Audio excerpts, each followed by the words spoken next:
네, 안녕하세요. 엠트렌드 구독자 여러분, 이렇게 반갑습니다. 저희가 이제 주로 이제 모빌리티 위주로 여기 엠트렌드 채널에서 많은 좀 영상들 이렇게 좀 공개해드리고 있는데, 사실 저번에 아이오닉 5까지 한번 타고 왔거든요. 그래서 어떻게 보셨는지 모르겠는데, 아무튼 되게 좀 신기한 체험을 저도 좀 하고 왔습니다. 그래서 참 이 모빌리티 시장, 요새 뭐 전동화가 어쨌든 그 중심에 있는 것 같긴 한데, 현대차가 아무튼 첫 발을 잘 내리는 것 같은 좀 느낌을 받아서 개인적으로는 좀 기분이 좀 좋았고요.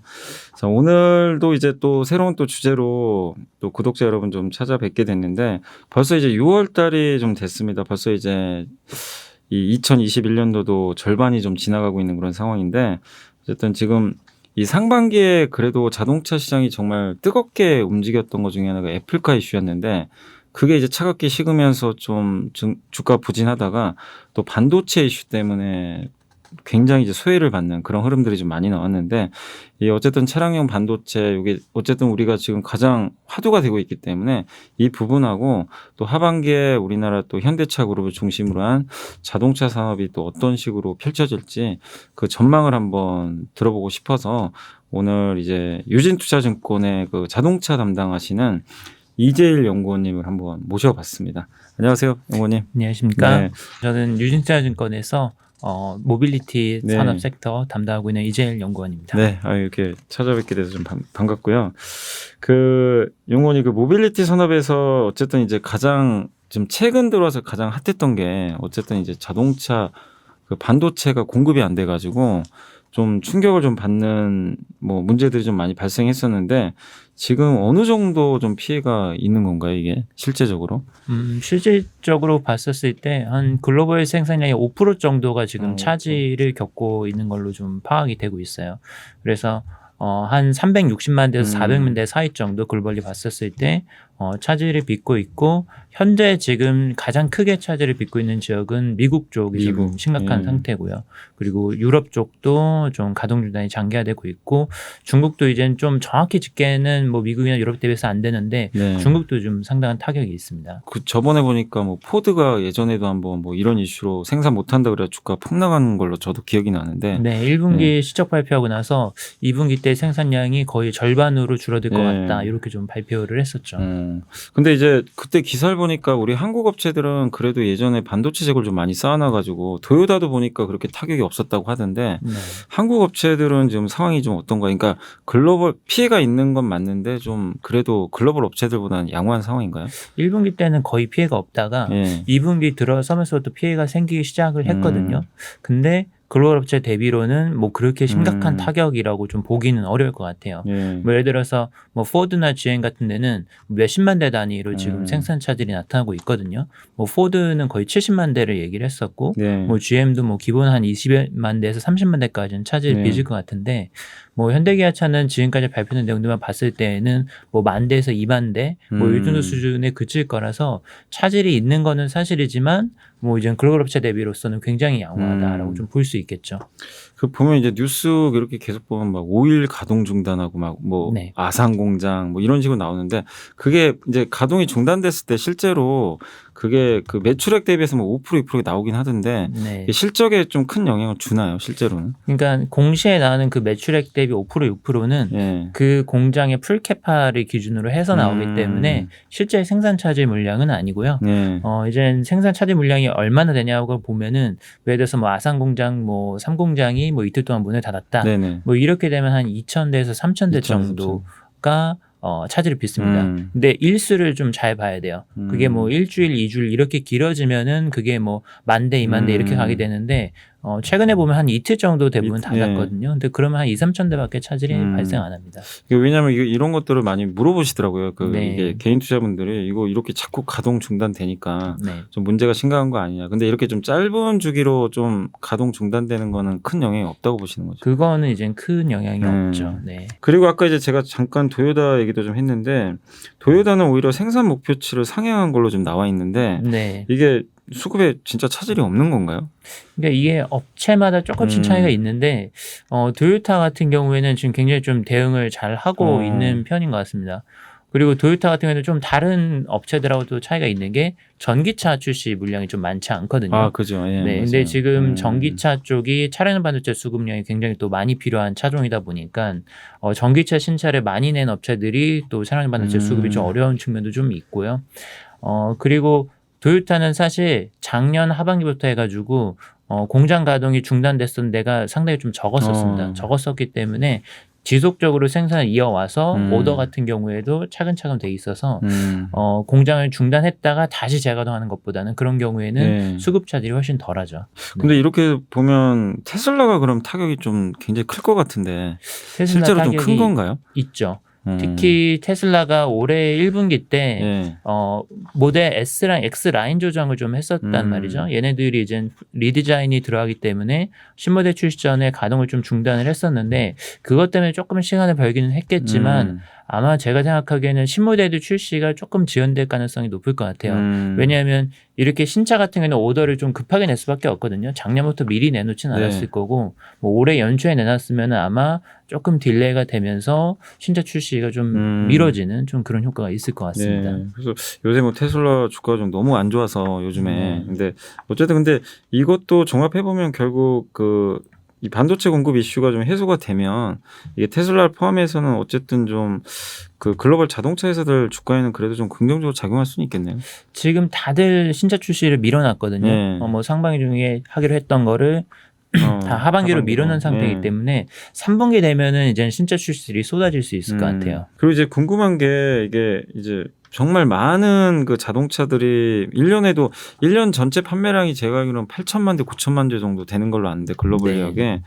근데 이런 이제 그 차들이 지금 생산이 좀 지연되고 있는 상황에서 결국에 지금 이게 언제까지 장기화될지 모르겠지만 이 공급이 이렇게 부족하게 됐던 그 이유가 그래도 좀 있을 것 같긴 한데 근데 중요한 이유들이 좀 몇 개 어떤 게 있을까요? 뭐 이유는 굉장히 많은데요. 뭐 첫 번째는 뭐 이제 자연재해 같은 것들이 있었죠. 뭐 대만에서 가뭄이라든지 아니면은 뭐 미국에서는 한파, 뭐 일본 같은 경우는 지진하고 뭐 르네사스 화재 같은 것들이 좀 있었을 것 같고요.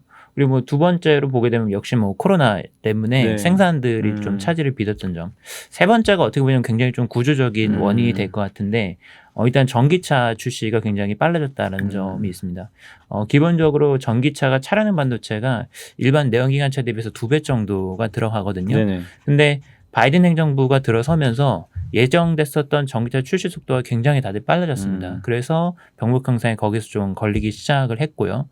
그리고 지금 자율주행차 쪽도 보면은 부분 자율주행 기술들이 매스카 쪽으로 많이 내려왔어요. 그래서 옵션 채택률이 굉장히 높아졌는데 이것도 또 차량용 반도체 수요가 많이 들어가는 아이템이라서 좀 구조적으로 굉장히 좀 그런 것들이 많이 증가를 했기 때문에 부족 현상이 심화가 됐습니다. 그러니까 이게 어쨌든 되게 좀 복잡한 이유들로 인해서 했는데 어차피 이제 앞으로 또 전동차들이 점점 많이 생산이 되기 때문에 이 반도체 결국엔 생산이 중요하겠네요. 이 반도체 생산이 얼마나 중요하고 완성차 업체에서도 좀 대응책들을 지금 여러 가지로 강구를 하고 있죠. 그러니까 이게 저는 이제 그때 기사보다 궁금한 게 근데 이제 이런 반도체 같은 경우는 엄청나게 그러니까 자동차에 들어가는 거는 메모리랑 다르게 다품종 소량 생산으로 알고 있어가지고 대응이 어렵다고 하는데 근데 자동차 회사들이 지금 되게 많은데 이번 사태를 계기로 해서 좀 반도체 내재화할 가능성은 없는 건가요 혹시? 반도체를 내재할 가능성은 없을 것 같아요. 없어요? 왜냐하면은 반도체 생산이죠. 지금은 사실은 설계 쪽이 아니라 생산 쪽이 문제가 된 건데 이거는 지금 자본 투입량도 굉장히 많이 필요하고 그리고 워낙에 뭐 반도체 차량용 반도체 자체가 이제 고마진 제품도 아니고 하다 보니까 신규 투자가 거의 안 이루어지고 있는 비즈니스 분야거든요. 그래서 지금 와서 여기에 자동차 회사들이 뛰어들 가능성은 좀 별로 없고요. 근데 이제 산업이 좀 구조적으로 변화하는 트렌드가 좀 있는데 대표적인 게 이제 스마트카 아키텍처가 조금 변화가 나타나고 있다는 점이거든요. 그래서 기존에는 이제 차량형의 ECU라고 하는 유닛이 한 70개에서 100개 정도가 기본적으로 장착이 되는데 이제 그거를 10개 미만으로 이제 줄이려고 자동차 회사들이 준비를 하고 있습니다. 이거 예전에 이게 맞는지 모르겠는데 제가 얼핏 기억나는 게 그 도요타가 아니라 그 테슬라가 잘하는 게 반도체를 이제 중앙에서 컨트롤하는 그 반도체가 있어가지고 이걸 효율적으로 관리를 하는데 다른 업체들은 뭐 엔진에 하나 달리고 이렇게 네. 각각 뭐 구동에다가 네. 달아서 그게 좀 경쟁력이 떨어진다는 이제 기사를 본 적이 있거든요. 그게 맞는 얘기인가요? 정확히 알고 계십니다. 네, 그게 차이가 나는 거고요. 예. 테슬라 같은 경우가 이슈가 10개 미만으로 쓰고 있는 그 업체들 중에 하나에 속한데 사실은 앞으로는 좀 그런 방향으로 갈 수밖에 없을 것 같아요. 뭐 이젠 현대기아차 같은 경우도 내년도부터는 OTA 같은 네. 오버 디 에이라고 해서 저희가 이젠 차량을 소프트웨어를 업그레이드 하는 거죠. 네. 뭐 이런 기능들을 장착을 할 건데 사실 기존의 기능별로 이슈가 각각 달려있는 시스템 하에서는 뭐 그걸 업그레이드 하려고 해도 할 수가 네. 없어요. 그래서 중앙 통제 시스템으로 가야 되는데 거기서 이제 제일 먼저 앞서 나가고 있는 게 이제 테슬라가 되는 거고 그 뒤로 이제 폭스바겐이 조금 따라가고 있고요. 그리고 다른 이제 완성차 업체들도 뭐 기존 방식으로는 너무 이제 복잡성이나 네. 그리고 이제 코스트가 대응이 안 되니까 점점 더 이제 구조적으로 변화를 주려고 하고 있죠. 네. 네. 그리고 이제 지난주 금요일 날 좀 주가도 그렇지만 어쨌든 이제 좀 희소식이 나왔던 게 그 GM이 이제 공장 가동 정상화하겠다고 딱 언급이 나오면서 지난주에 현대차가 정말 5% 오른 거 정말 오랜만에 본 것 같아요. 급등이 좀 나왔는데 차량용 반도체 문제가 이제 해소가 된 건지 아니면 이게 여전히 진행 중인데 네. GM이 이제 일부 좀 공장을 가동한 거를 우리가 너무 확대 해석한 건지 네. 좀 전체적으로 지금 어차피 3분기가 이제 중요하잖아요. 반도체 네. 생산과 관련해 가지고 그러니까 공급과 관련해선 좀 어떤 시각을 좀 갖고 계세요? 일단 GM이 약간 먼저 선제적으로 공장 가동을 먼저 한 거는 맞는 것 같아요. 네. 그러니까 GM이 풀렸다고 해가지고 모든 업체들이 다 풀린 상황은 아직은 아니긴 합니다. 아직은 아니긴 한데 근데 다들 예상하고 있는 시나리오는 일단 5월 달이 최악이다.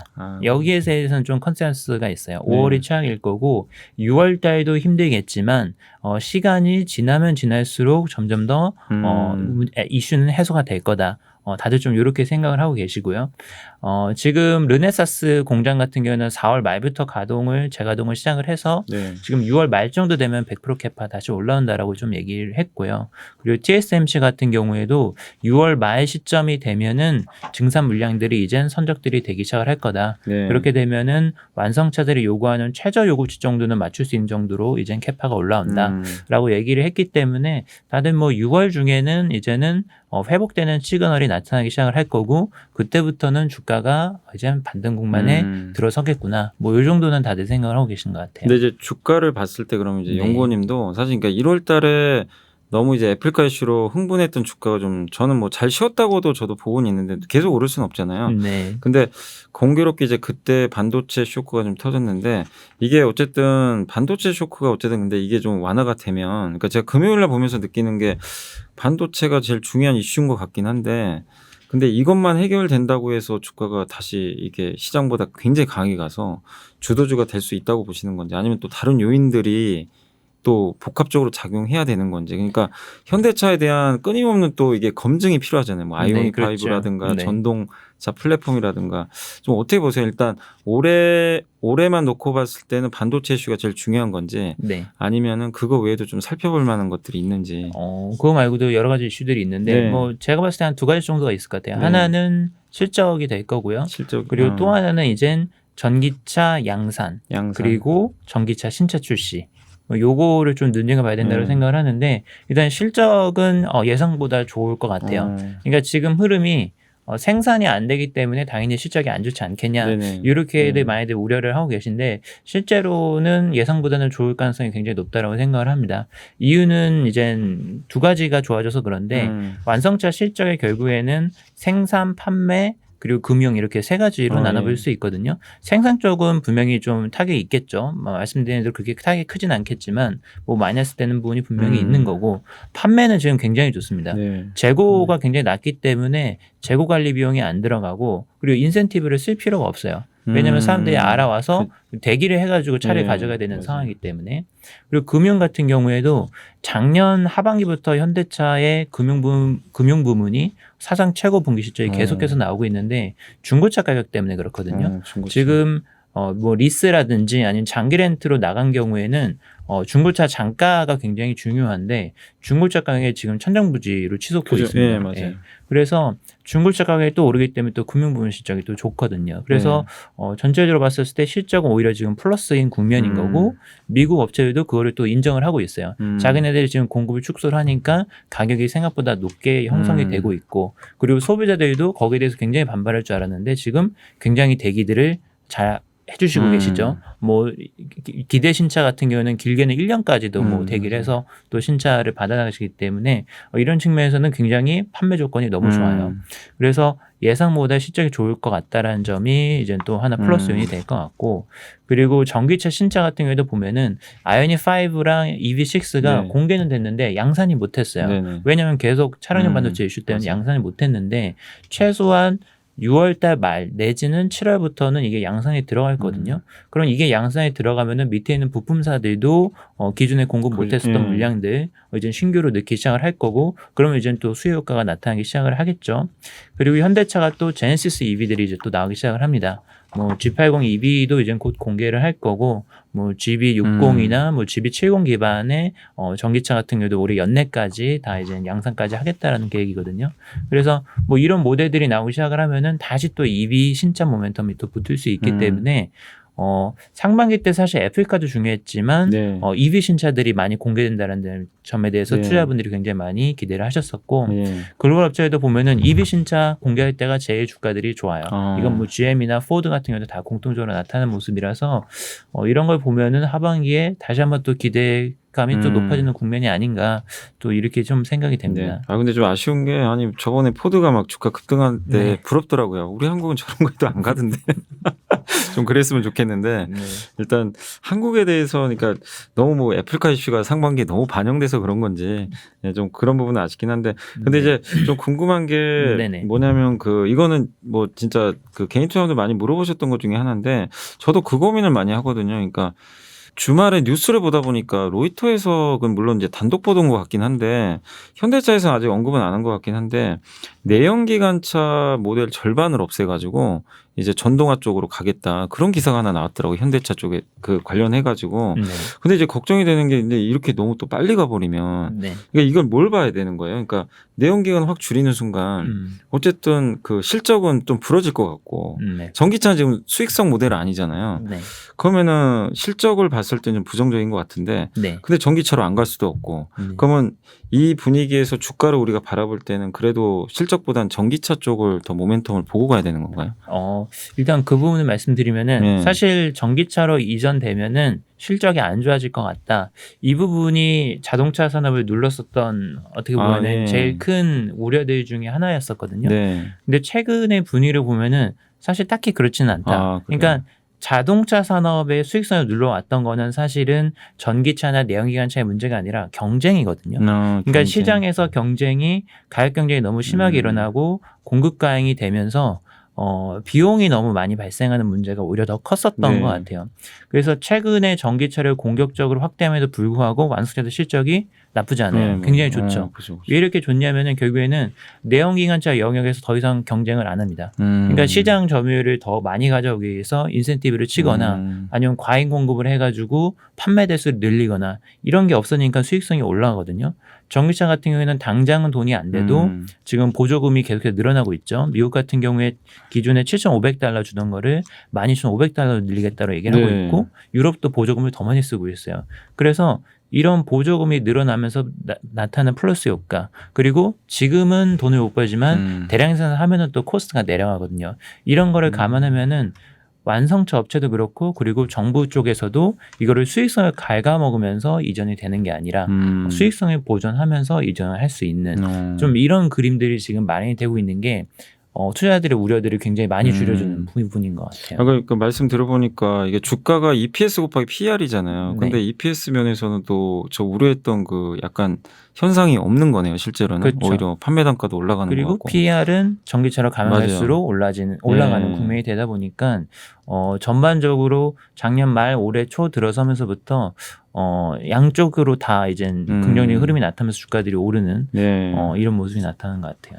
그리고 또 한 가지가 궁금했던 게 그 이제 제네시스가 아무튼 이제 이번에 SUV 모델도 신차 나오고 한국에서도 지금 없어서 못 팔잖아요. 네. 근데 몇 년 전만 해도 제가 듣기로는 제네시스 저거 뭐 실패했다 뭐 이런 얘기도 돌고 네. 미국에 이제 약간 도요타의 렉서스를 좀 약간 벤치마킹 한 거잖아요. 네, 그렇죠. 근데 이제 굉장히 판매량도 부진해가지고 안 됐던 걸로 아는데 어떻게 보세요? 지금 와서 생각을 해보면 연구원님 생각이 저는 개인적으로 좀 그래도 이제는 성공한 거 아닌가 이 생각을 들긴 하는데 좀 정착을 했다고 보세요? 아니면 이게 또 아직은 검증의 시간이 더 필요한 건지. 아직은 갈 길이 멀죠. 아직은 멀어요. 아직은 갈 길이 멀다라고 생각이 드는 게 사실 제네시스가 출시가 됐었을 때 굉장히 좀 시장이 미묘했었죠. 왜냐하면 전기차나 어떤 미래차가 굉장히 중요한 화두로 떠오르고 있는 상황에서 프리미엄카 시장에 좀 뒤늦게 진입을 했었기 때문에 포지셔닝을 어떻게 하냐가 굉장히 좀 중요한 문제가 됐었고 단순 럭셔리만으로 승부를 볼 수는 없거든요. 뭐 이젠 옛날처럼 뭐 어떤 전통이 있는 브랜드들은 계속해서 좀 럭셔리 이미지를 가져갈 수 있겠지만 지금은 사실 차별화를 한다고 하면은 전동화나 아니면 미래차 신기술 네네. 이런 거를 가지고 좀 차별화를 해야 되는 국면이기 때문에 제네시스는 어떻게 보면 기회지만 어떻게 보면은 또 전략적으로 많이 좀 고민을 해야 되는 좀 그런 단계인 것 같아요. 그래서 내수 시장은 오케이, 뭐 내수는 좋지만 미국 시장에서 조금 더 엣지를 보여주려면은 제가 생각했을 때는 제네시스 EV 모델이 나와서 또 히트를 쳐야지 정착을 할 수 있지 않을까 좀 이렇게 생각이 됩니다. 그래서 아직은 갈 길이 좀 남았다. 그러니까 왜냐하면 이제 제가 이게 증권사들 1분기 실적이나 이런 거 보고서 보니까 제네시스나 SUV가 잘 팔려가지고 이게 단가 믹스라 그러네 믹스 개선 그런 내용들이 워낙 많이 있어가지고 좀 저는 그렇죠. 개인적으로 정착한 줄 알았거든요. 그러니까 GB80이 나오면서 GB80이 미국 시장에 투입이 되면서 예전보다 훨씬 좋아진 건 맞아요. 거의 뭐 판매량이 2배, 3배 늘었으니까. 근데 절대 볼륨 측면에서 아주 만족스럽냐? 이거보다는 더 많이 팔아야지 된다라고 생각이 듭니다. 여전히 검증은 또 해봐야 되겠네요. 네, 알겠습니다. 그리고 이제 3월달에 폭스바겐 얘기로 좀 넘어가서 그 연례 주주 행사에서 폭스바겐이 이제 모빌리티 기업으로 이제 가겠다라고 좀 언급했고 또 배터리 내재화까지 얘기해가지고 또 우리나라 기업들 주가에 좀 부정적으로 좀 작용하기도 했는데 어쨌든 이 모빌리티 기업으로 나가기 위한 그 가속화 전략이 좀 어떤 내용이고 또 다른 회사들도 제가 알기로는 현대차 그룹도 이런 거 하려고 하는 걸로 좀 알고 있는데 준비하고 있는 걸로 아는데 좀 뭐 국내 업체들은 지금 좀 어떤 상황인지 좀 말씀해 주시면 좋을 것 같아요. 뭐 폭스바겐에서 그때 여러 가지 얘기했었는데 제일 중요한 두 축이 하나는 배터리 쪽이었었고 또 하나는 이제 소프트웨어 쪽을 좀 많이 강조를 했었던 것 같아요. 일단 뭐 배터리 같은 경우에는 내재화 플랜이라고 했지만 뭐 2025년도 이후부터가 이제 본격적인 내재화 시기가 될 것 같고요.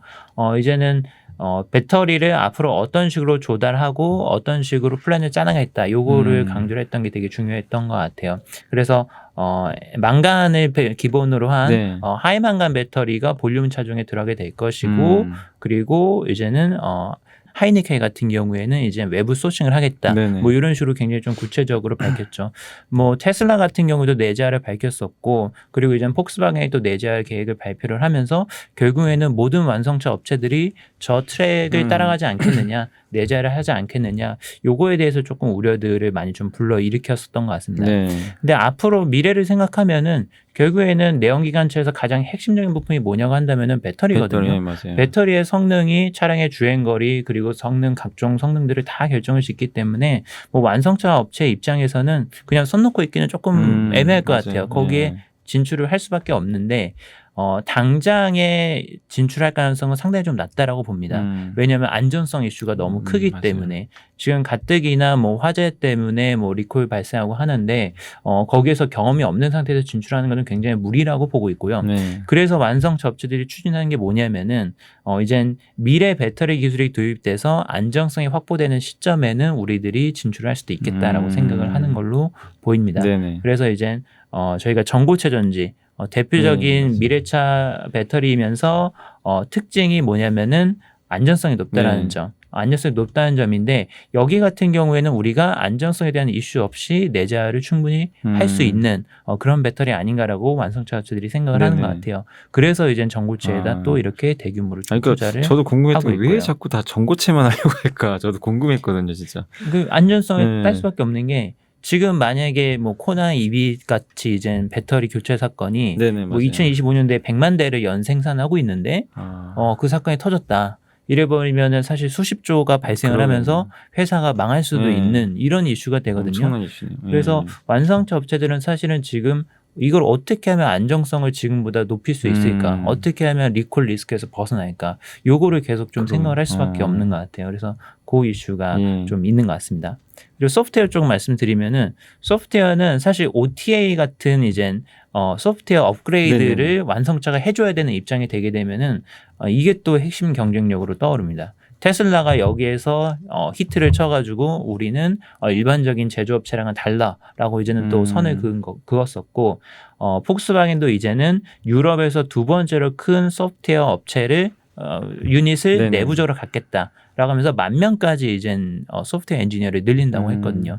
그러니까 그만큼 차량 내부에서 전장 부품들이 늘어나면 늘어날수록 소프트웨어를 어떻게 다루냐에 따라서 경쟁력이 확 올라가거든요. 그래서 그런 부분들을 지금 완성차들이 공략을 해야 되는 거죠. 그리고 이제 그 최근에 이제 그 중고차 가격도 그 마나임 지수라고 하나요? 그 미국에 예, 그게 이제 급등을 하고 있는데 어쨌든 이게 반도체 당연히 이제 부족 때문인 걸로도 아는데 그런 의견도 있더라고요. 그러니까 뭐냐면은 사람들이 이제 전기차 시대가 다가오니까 지금 내연기관차 사기 좀 애매하고 그래서 몇 년을 그냥 중고차로 타고 다니다가 전기차로 옮겨가겠다. 네. 이런 얘기도 있는데 좀 어떻게 보세요? 이런 것들, 그러니까 이 부분도 영향이 좀 크다고 보세요?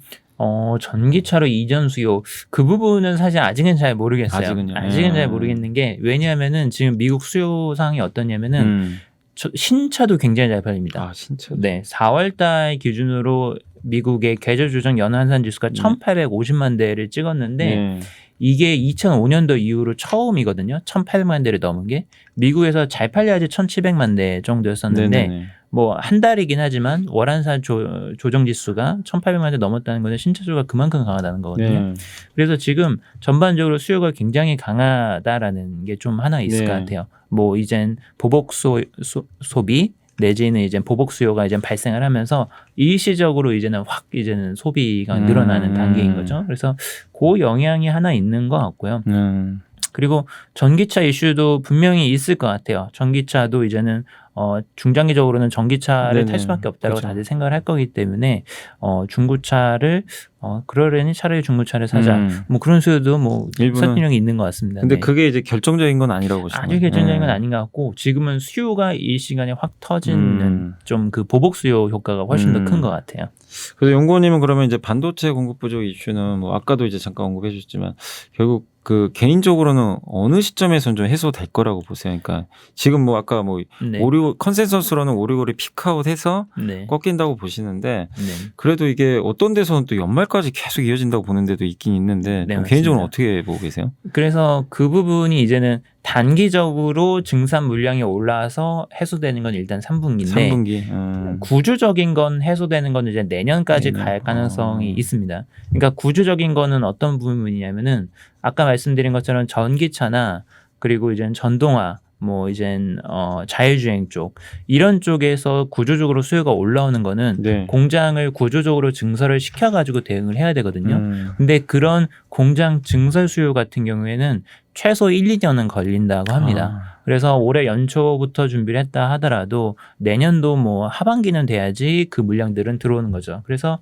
1차적인 병목 해소는 올해 3분기, 구조적으로 변화가 나타나는 거는 이제는 내년도 하반기 정도가 되겠죠. 하지만 곡선 자체는 지금이 이젠 최악에서 점점 더 나아지는 국면으로 가는 거는 변함은 없습니다. 그러니까 주가에는 부정적이진 않겠네요. 이런 흐름이면은 그래도. 주가는 변화 흐름을 보겠죠. 최악은 지났다에 조금 더 포커스를 맞출 것 같아요. 그래도 이게 구조적인 거는 좀 의외로 오래 걸리네요. 저는 올해 말이면 다 어느 정도 해결할 거라고 생각은 하고 있었는데. 근데 이게 지금 미국 쪽에서 이제 반도체 관련해서 여러 가지 법안들을 통과를 시키고 있잖아요.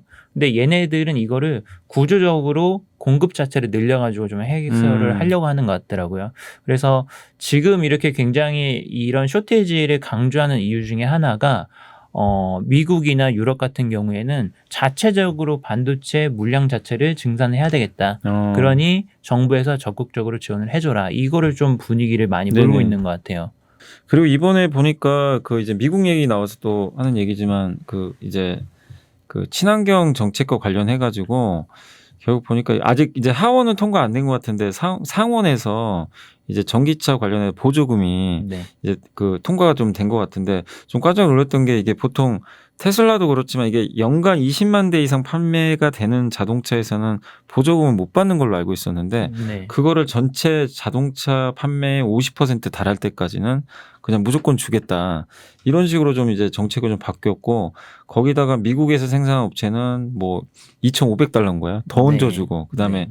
노조라는 거는 미국 회사를 얘기하는 것 같은데 미국 노조에 가입돼 있으면 또 2,500달러 또 얹어주고 네. 그러니까 그걸 딱 보는 순간 무조건 미국에서 공장 안 지으면 네. 그냥 너네는 그냥 미국에 장사할 생각하지 마라. 약간 이 느낌이 들더라고요. 그렇죠. 근데 그게 어쨌든 맞는 건가요? 그리고 그래서 현대차도 어쨌든 투자한다 밝혔는데 네. 그렇게 따지면 미국 차한테 되게 유리하고 미국에 진출한 회사한테 유리한데 제가 궁금한 거는 그럼 현대차가 지금 이거를 공장을 지어도 앞으로 2, 3년은 더 걸릴 텐데 네. 가동까지 그 기간에 좀 피해를 볼 것 같고 그 나머지 업체들은 좀 대응이 어떤지 궁금하지. 뭐 예를 들면 폭스바겐이나 도요타라든가 이런 데는 좀 계획이 있는 건지 미국에서 네. 전동화 관련해서. 일단 폭스바겐은 미국에서 생산 계획이 있습니다. 아, 있어요. 미국에 현지 공장이 있고 올해부터 이제 미국의 현지에서 이제 EV를 하반기부터는 생산하려고 이미 그러네. 계획이 있어요. 예. 그래서 대응이 될 것 같고요. 도요타는 사실은 전기차 플랜 자체가 지금 현재 2025년까지 제대로 된 대응이 없습니다. 계속 이제 하이브리드나 좀 수소차 쪽을 밀고 있고 전기차 쪽은 중국에서는 판매 의무 때문에 일부 물량이 일부 모델들이 나오고 뭐 그러겠지만 본격적인 전기차 플랜은 아직까지는 없어요. 네, 2025년도 이후에 우리는 뭐 본격적으로 해보겠다라는 게 이제 도요타의 플랜인 거고 현대기아차 같은 경우에는 만약에 지금부터 준비하면은 내년도 하반기 때부터는 양산이 가능할 수 있습니다. 네. 저희가 한 1년 정도 보통 이제 공장 짓는데 시간이 걸리는데 미국 같은 경우에는 이미 현지 진출해 있는 부품사들이 꽤 많아요. 네. 현지에 이제 생산 인프라가 돼 있는 상태이기 때문에 빠르면은 1년이면은 충분히 이제 좀 대응이 가능할 것 같습니다. 그래서 이거는 좀 의사 판단을 내리기 달려 있는 것 같고요. 네. 그리고 지금 아마 이게 도입이 된다 하더라도 법안이 도입이 된다 하더라도 약간 좀 시간이 걸릴 거예요. 시간이 좀 걸릴 거기 때문에 내년도부터 양산된다라고 하면은 큰 타격은 일단은 좀 없지 않을까 좀 이렇게 생각이 됩니다. 이 미국 업체들도 사실은 올해는 나오는 물량들이 그렇게 많지 않아요. 대부분 올해까지는 전기차 생산량 그렇게 많지 않고 내년부터 이제 본격적으로 나오는 거거든요. 그래서 그때부터 본격적으로 좀 경쟁을 하면 되지 않을까. 좀 이렇게 생각이 됩니다. 그러면 이제 그러면은 혹시 뭐 유럽에 그러니까 지금 우리가 흔히 그러니까 좀 제가 기억나는 게 뭐 혹시 뭐 르노라든가 네. 또 큰 회사들 몇 개 있잖아요. 네. 뭐 다임러라든가 네. 이런 데는 특별한 계획은 아직은 없는 건가요? 미국 쪽에는? 지금 BMW나 다임러 같은 경우에는 아직까지 미국 현지 생산 일정까지는 정확히 나온 건 없고 르노 같은 경우에도 사실은 뭐 미국 현지에서 대응되는 부분들은 없고요. 그래서 사실 폭스바겐이 제일 좀 적극적인 편이고 BMW 같은 경우에도 뭐 미국에서 현지 생산 계획이 있긴 있지만 당장의 이젠 계획은 실행에 들어가진 않을 걸로 좀 보입니다. 그래서 아니 제가 물어본 이제 이유가 뭐냐면 왠지 좀 현대기아차는 그래도 좀 유리한 것 같아서. 네. 그러니까 왜냐면 미국 시장이 경쟁이 너무 또 치열해 버리면 그렇죠. 그런데 어차피 미국의 3사 테슬라, GM, 포드는 뭐 당연히 있으니까요. 근데 거기에 폭스바겐 정도만 있다면 현대기아차가 좀 그래도 그 다음 타자라면은 되게 좀 유리할 것 같아가지고요. 그래서 저도 지금 아까의 그 제네시스 말씀드릴 때도 제네시스 EV가 굉장히 중요할 수 있다라고 말씀드린 게, 그러니까 미국에서 현지 생산 공장을 갖게 되면은 현대차가 지금 미국에서 현지 생산 안 하는 게 제네시스랑 그리고 전기차 요 두 개거든요.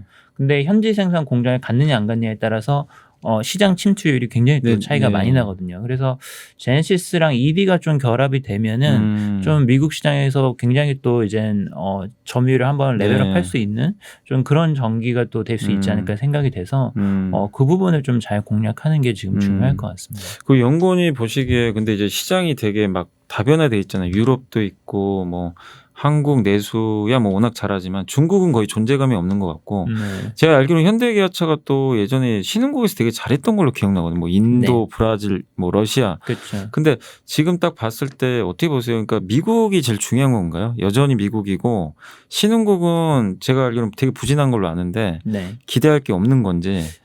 이게 사실은 현대기아차는 굉장히 잘하고 있어요. 뭐 러시아도 거의 합산 기준으로 1위고 인도도 지금 뭐 현대기아차 굉장히 잘하고 있거든요.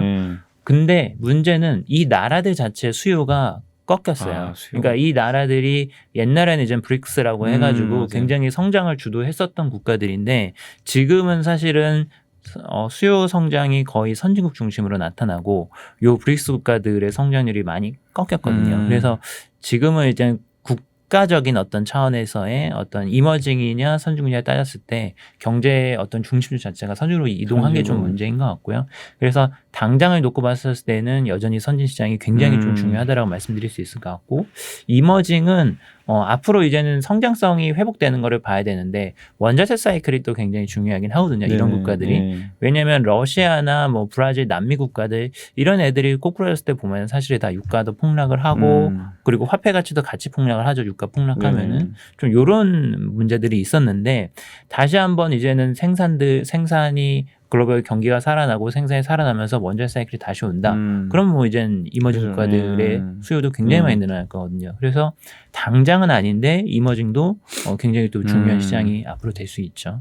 그러니까 왜냐하면 이제 그 제가 기억하기로는 현대차도 되게 이머징 비중이 높은 걸로 알고 있어가지고 근데 그럼 결국엔 백신 보급하고도 연결을 할 수가 있겠네요. 백신 보급이 만약에 지금은 좀 신흥국이 잘 안 되고 있잖아요. 근데 그게 좀 가속화되면 이것도 어떻게 보면 현대차 주가에도 긍정적일 수도 있겠네요. 이머징이 좋으면은 제일 좋죠. 글로벌 완성차 중에서 가장 좋은 편입니다. 예, 알겠습니다. 그리고 이제 거의 좀 마감할 시간이 다 돼가긴 하는데 좀 하반기 자동차 그래도 전체적으로 좀 어떻게 보시는지 좀 그게 궁금하고 그다음에 우리 한국 기업들이 그래도 아니 주가 이렇게 올라갔는데도 이렇게 예상 실적 대비해서 PER 보면 10배도 안 되더라고요. 그러니까 이게 적정한 건지 그것도 좀 궁금하고 그리고 개인적으로 그래도 좀 탑픽이 있으시면 얘기해 주실 수 있으면 한번 얘기해 주시면 좋겠습니다. 알겠습니다. 그 하반기 흐름은 뭐 앞서 말씀드린 것처럼 5월 달이 이제 가장 저점이고 6월 달 들어서면서부터 생산이나 생산 차질이나 뭐 이런 공급 이슈들이 해소가 되면서 주가는 이제 방향성을 좀 달리 잡을 것 같고요. 특히 이제 부품사들 같은 경우에는 아무래도 생산이 안 되면 부품사가 더 타격이 크기 때문에 우려들이 크지만 연말까지 보면은 재고도 확충을 해야 되고 그리고 상반기 때 밀려 있었던 신차 수요들 이런 것들도 다 하반기 일시에 또 폭발하기 때문에 부품사들의 또 굉장히 또 큰 기회가 있다라고 생각이 됩니다. 그래서 단기적으로는 완성차들 실적 굉장히 좋은 점에 좀 포커스를 맞추고 연말까지 보게 되면은 어떤 이제 생산이 터질 수 있는 그런 모멘텀이 또 연말에 있다라는 점을 좀 감안해서 이제 투자 전략을 짜시면 좋을 것 같고요. 그래서 이제 뭐 탑픽 이제 말씀을 드리면은 2분기 때 실적은 아무래도 저는 현대차가 좀 많이 좋을 것 같아요. 왜냐하면 금융 부분이나 기타 이제 판매법인 쪽 실적이 좋아지는 게 굉장히 좀 두드러질 거기 때문에 현대차 실적 모멘텀 2분기 때 상당히 좋을 걸로 예상을 하고 있고요. 연말까지 보면은 전기차 신차 판매 모멘텀 그리고 증산 이런 걸 감안했었을 때 전장 부품들이 조금 비중이 높은 회사들이 유리하다고 보고 있기 때문에 만두랑 현대모비스 이렇게 또 추천해 드립니다. 그리고 아까 이제 질문해드린 것처럼 그 PER은 어떻게 보세요? 이게 적정한 건가 싼 게 맞는 건지 저도 이게 헷갈려가지고 10배가 사실은 기존의 어떤 관점에서 보면은 사실 적정 수준이라고 볼 수도 있어요. 기존에 왜냐면 완성차 업체들 밸류에이션이 그렇게 높지 않았기 때문에. 근데 사실은 이제 전기차 시대로 가면서 밸류에이션에 보는 관점들이 많이 변화를 하고 있죠. 많이 변화를 하고 있고 지금 뭐 글로벌 완성차 업체들 보면은 일본은 좀 여전히 낮은 편이긴 한데 대부분 다 이제 10배 초반을 넘어서기 시작을 했거든요. 그래서 국내 업체들도 이제는 전기차 모멘텀 받아서 밸류에이션도 여기서 더 올라갈 수 있는 할증될 수 있는 그런 상황이라고 좀 생각을 하고 있습니다. 뭐 예를 들면은 뭐 대표적으로 부품사들은 진짜 요즘 밸류에이션 정말 높거든요. 그래서 뭐 앱티브 이런 애들은 30배 이상 받고 있고 뭐 덴소, 뭐 발레오 이런 뭐 미국이나 유럽이나 일본 업체들도 10배 중후반은 기본으로 받고 있고요. 완성차 업체들은 조금 더 낮은데 대부분 10배 초반에서 네네. 많게 받으면 이제 포드 뭐 이런 애들은 이제 13배, 14배 13배. 정도까지 요 정도까지 지금 받고 있습니다. 예. 그래서 어떻게 보면 우리 한국 업체들이 그런 거에 비하면 좀 확실히 저평가되어 있는 건 맞는 것 같네요. 지금 분위기. 예.